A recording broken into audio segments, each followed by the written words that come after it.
Hey everybody, it's Jason Blaha here, and once again it is time for the Q&A, so let's go ahead and get this started. As you guys noticed, I'm in a new place. There's a reason I didn't make videos yesterday, just moved again. I might make a video discussing some of that in the move. One of the reasons I needed to deload, just dealing with the stress of a lot of things. Long story short, the rental agreement that we had made for where I was living at the time, the landlord did not keep their end of the agreement. And it just wasn't a good business situation, so I moved into a new place. And I apologize for some of the extra ambient noise here. Once we get rugs and paintings and everything hung down in here, it will hopefully clear some of that out. I'll see if I can filter some of it out with a resonance filter though. Alright, so let's get this started. First question. Just bought a gripper with adjustable resistance, which is enough that will last me for life. Would training with a gripper every day while gradually increasing resistance interfere with recovery from my normal training sessions, intermediate full body 3 times a week? Or should I train with them every other day, same as my normal weight training sessions? Note that I don't need it for any sport, nor I have any grip issues with rows, deadlifts, etc. I just want to have the strongest grip possible for my own personal satisfaction. Alright, all the muscles involved in your grip strength are just like any other muscle in the body. They do need to recover, they do need to adapt. What I'm going to recommend for you is that you do them at the end of your workouts or after on the same day. So if you're training 3 days a week, you're doing grip training in there because you're rowing, you're deadlifting, things like that, and you want to add additional grip training, you're probably not going to get much stronger at it by going beyond 3 days a week, just due to muscle protein synthesis and things like that. A lot of times when we go on higher frequencies than 3 times a week, it's because you're trying to train a motor pattern, you're trying to train motor unit learning, you're trying to train skills on an exercise. But in the case of something like just grip strength like that, you're generally just trying to build those smaller muscles involved with it. And by doing them at the end of that workout, it's going to add to the total workload for those. It's going to recruit any additional muscle fibers that maybe didn't get fully stimulated during the training. And then it's going to give them 48 hours to recover again and adapt and grow. It's probably going to be ideal for you to do it that way. Do it on the same days that you do all your normal training afterwards. And so you end up with your grip training only 3 days a week. And I think you're probably going to get the best results there. Otherwise, what's going to happen is you could eventually lead into recovery abilities. You could lead to some burnout with those muscles, and it will start interfering with your normal training at that point. And so it's probably not ideal to do it that way. You could always mess with it later on once you adapt to doing it 3 days a week. Maybe you want to get an even stronger grip strength and you want to experiment with a higher frequency. Go ahead and do so, but I would adapt to doing it 3 days a week after your normal training before I jumped into something like that. Just my opinion on it though. Alright, next question. Jason, can you elaborate on the practical benefits of g-flux while increasing TDEE through LISS cardio, IG increasing TDEE, just total energy expenditure from 3,300 calories burned per day to 4,000 and consuming calories to match? Does this make a positive impact to the lifting stimulus as well? Cheers. Wow, g-flux is a term I've not heard in quite a few years. It used to be a big thing in the online training community. The whole idea with g-flux is that you're better off in terms of total metabolism and adaptation and athleticism if you train more and consume more calories. But if you're talking about purely from a body composition perspective, probably not true. If your goals are just body composition, you're probably better doing less overall training and just consuming less. Spending all of your time doing direct work that's going to give you the most size possible, spending the rest of your time recovering, and then not needing to burn through additional calories and not eating extra calories. However, if your goals are more athletic oriented, if your goals are more health and fitness oriented, I would recommend this sort of approach. It is going to give you better results in that regard because more energy expended, more calories consumed is going to produce better nutrient partitioning. It's going to produce better insulin sensitivity. It's going to produce better cardiovascular health. It is going to be better for your overall athleticism and fitness to go that route and to vary your activities quite a bit so that you get a good cross-section of training in. So it comes down to really what your goals are. So without giving me any goals, I can't really tell you, but that's the practical end of it. You're going to be more athletic. You're going to have more work capacity. You're probably going to be healthier. But are you more likely to gain more muscle mass? No, not necessarily. You're more likely to gain more muscle mass by doing a less activity, just focusing on the very peak amount you need to grow and then not consuming any additional calories beyond that. And then your body can focus all of its energy into basically getting bigger, but not necessarily ideal for your health. All right, next question. Are squats and deadlifts enough to stimulate growth in calves and hamstrings? Appreciate all the content. You put out the past 3 months. Thanks in advance. Thank you for noticing. Yeah, about 4 months ago, I really upped the amount of content I'm putting out. And actually, it was more than that. I think it was around November I really stepped up my game, and it made a tremendous difference in terms of just total views that I get per month. But that aside, well, to stimulate enough, yes, you can absolutely stimulate, probably for many people, maximum hamstring growth with just those 2 exercises. Not a problem, again, assuming you can get sufficient workload with them, particularly the deadlift. As far as calves go, can you stimulate growth? Yes. Is it going to be enough for you to get really big calves? It's going to depend on the individual. I would say for people who aren't genetically gifted in your calves, probably not going to be enough for you to develop really well-developed calves. Just not going to happen from that. But yeah, for people who are genetically gifted there, that alone will be enough for them to build bigger calves. Their calves, if they started big, they'll probably get bigger from doing that. For someone who doesn't have particularly good calf development, you're probably going to have to do additional calf work to see really significant size. Will you probably grow a little bit from doing that? Yeah, but it's not going to be large amounts of growth. But again, as far as the hamstrings go, depends upon what your needs are, what you're trying to do, but you can absolutely get very big hamstrings off deadlifts alone. Is it going to be enough for your personal needs and what you're trying to do? Maybe not. You have to look at it at an individual basis and what you're trying to accomplish and look at it from that perspective. All right, next question. Hi, Jason. I want to ask you why you don't do the bicep shot anymore. I missed that. I think it's so cool, and thanks for helping me open my eyes about the fitness industry and giving me a line of how to train and how to perform some exercises. Keep fighting. You're most welcome, brother. Why don't I do the bicep shot? A number of reasons. When I originally was doing the bicep shot, it was kind of self-depreciating in a way. Because I have a torn bicep. You guys can see the scar. I've showed it before. I've previously torn my bicep and had to have it reattached. I had some major problems with it. And because I don't just train one arm, it was very, very difficult for me to rebuild biceps. So what I was doing was just, because again, I come back from a lot of illness. I come back from problems. I was rebuilding myself after spending a year in bed and several years away from training in my middle age.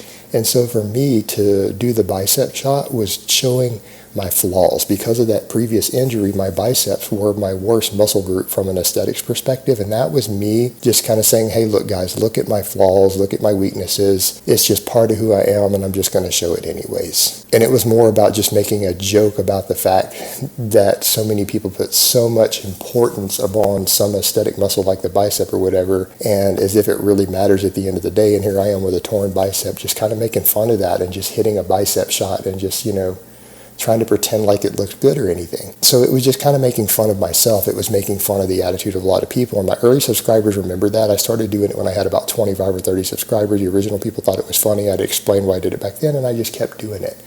However, eventually the problem becomes is that it gets misunderstood when you get a much larger audience. And the fact that my arms have actually gotten noticeably bigger. I've gained a lot of mass in my biceps over the last couple of years.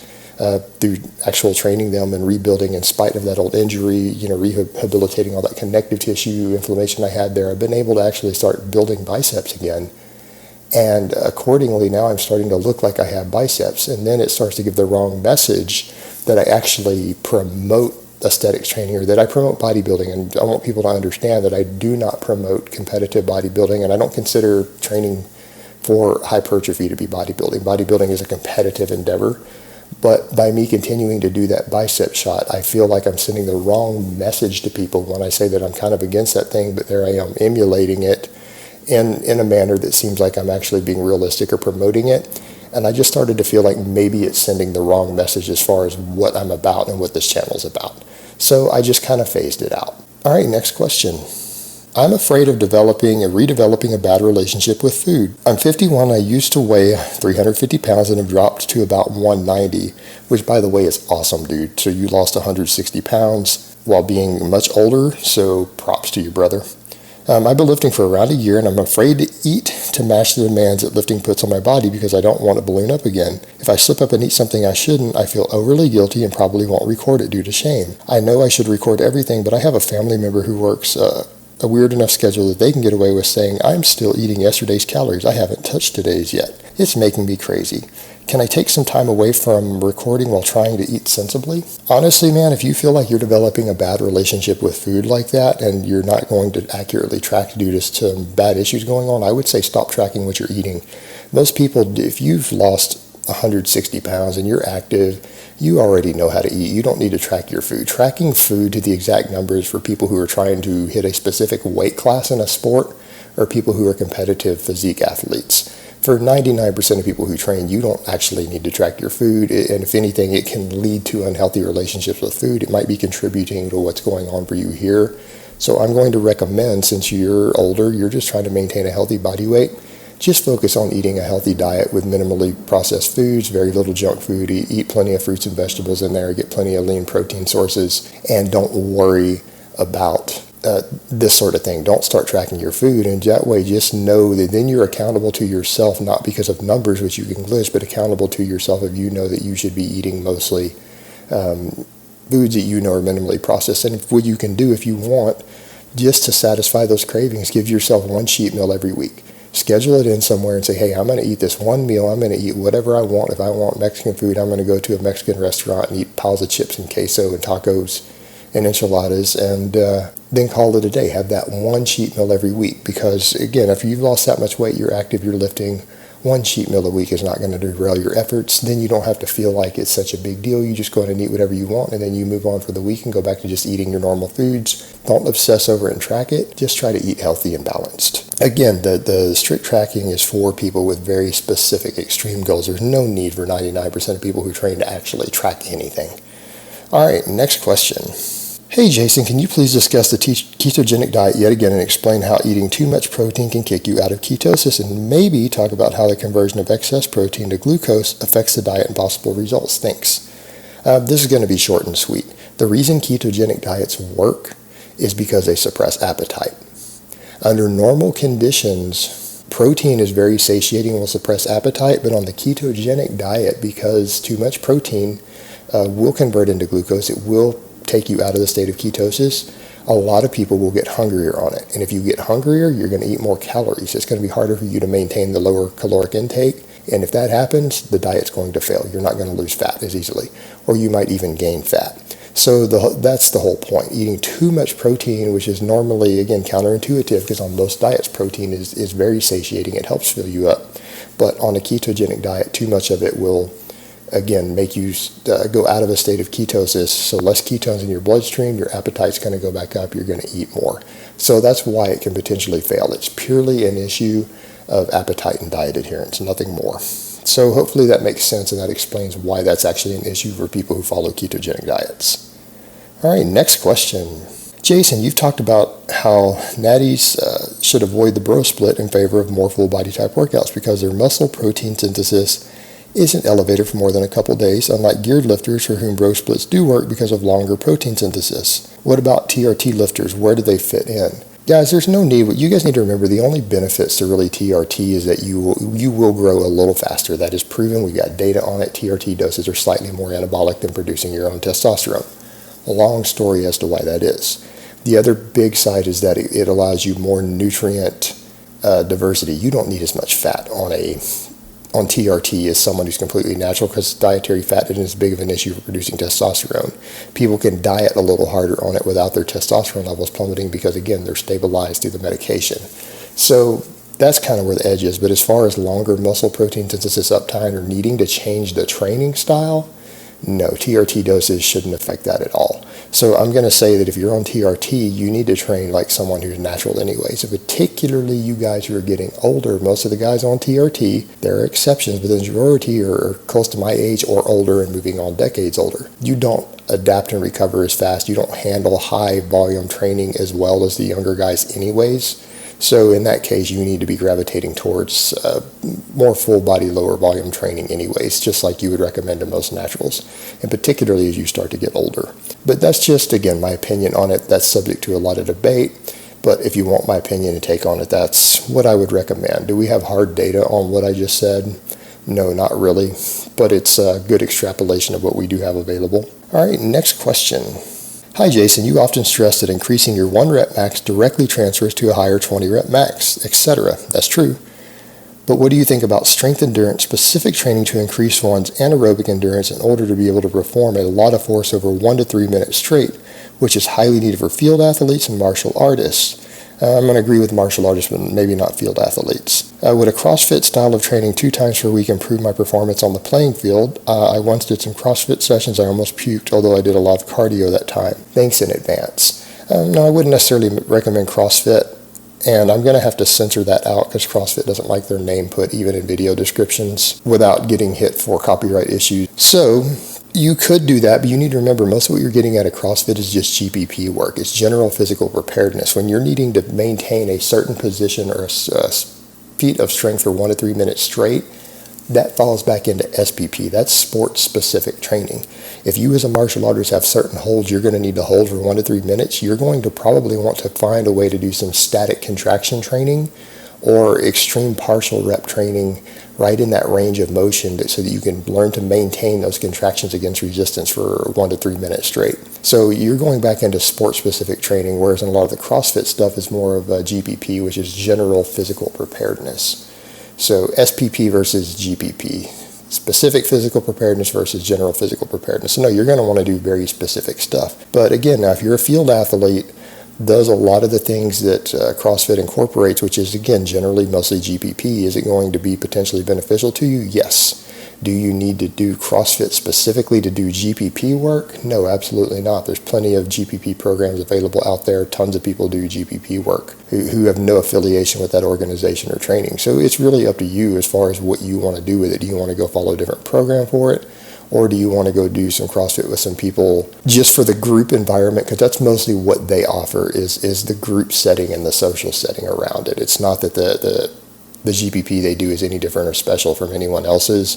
What they are giving you is a group environment and a social environment. So if that appeals to you, then maybe you could go consider that. But if you just need to do GPP work, it might not be worth your money. That's kind of hard to decide. That's really up to the individual as far as what your needs are, what you're willing to spend, what you want to do with your time, and how you want to invest your resources. I can't answer that for you.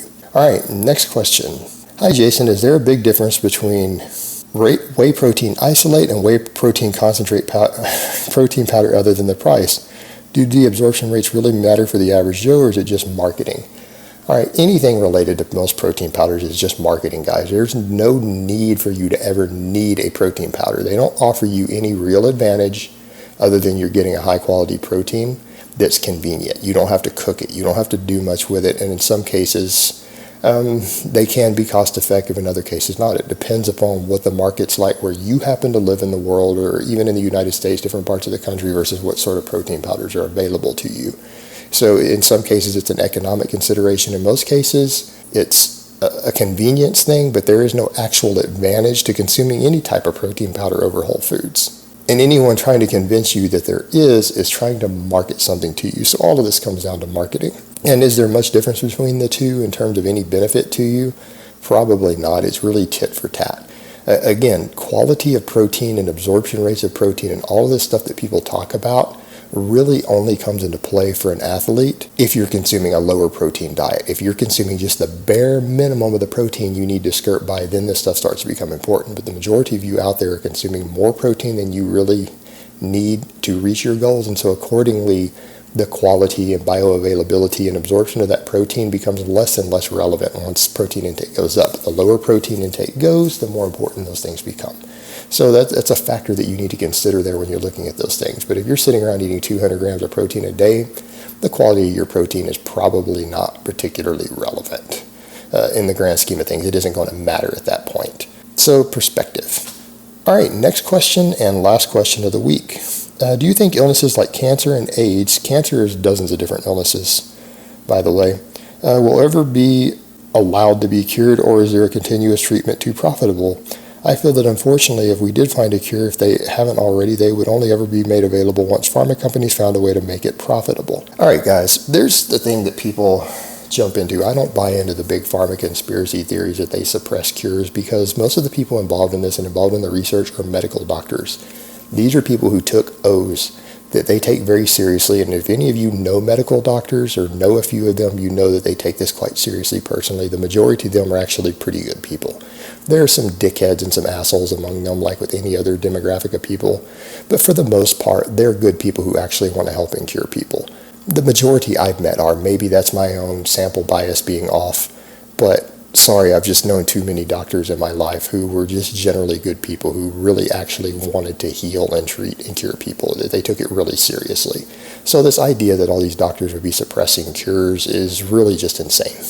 And the thing is, the treatment of a lot of these things, it can be profitable, but there's an endless supply of customers, because at this point, if a cure for every type of cancer was found and it only cost $500, the pharmaceutical companies would crank that stuff out right now. And here's the reason: because of people's shitty lifestyles, our terrible diets, our lack of exercise, and people who don't weight train, they engage in tons of activity and behavior that increases their chances of getting cancer. Their lifestyles are going to give so many cancer patients anyways that these companies are still going to make a fortune selling the cure for $500 a shot. Even if it's a once a year thing, they would make a fortune. There's no need for that, because there's an endless supply of people dying of cancer. It's not going to go down. As the population continues to grow up and people continue to eat shitty junk food and don't exercise and have bad lifestyles, there's going to be, again, no limit to the amount of millions and millions of dollars they can make off of a cure that they charge only $500 for. And the same people will get cancer again because of their same crappy lifestyles that they pay a cure for. So every few years they're going to need the cure again anyways. The same people who are predisposed to it and continue these lifestyles, they're not going to have a problem with an endless supply of customers. So it's really nonsense to think in that way. And as far as AIDS go, that's a whole other topic. I don't want to get into that. The whole causes and issues with AIDS is actually still a massive controversy even among medical doctors. It's just controversial to actually discuss that. Is there a possibility that the actual AIDS industry is very much a big money-making deal? Yeah, very much so. But that's a whole nother topic completely. But again, it still comes down to the point of, if any of these companies have a cure for any of these diseases to where they have large numbers of people available, they're going to crank those cures out to make a profit if they have them. And they're going to charge, a decent price for it. But again, they already know that governments would come in at a certain point and regulate how much they can get away with charging for something like that. But they're still going to make money at the end of the day. And they're going to make a lot of it if they come up with legitimate cures. So no, I don't believe these profit-based companies are suppressing cures because they know they'd make money off of them. They have the customers there. And by that same token, so many medical doctors involved in all of this who really do take treating and healing people very, very seriously, and it's a deep moral issue for them. If these things had true cures, there would be hundreds of doctors coming forward already talking about it publicly. All right, guys, but that's really all I have to say on that today. I hope it's been informative, and I will talk to you guys next time.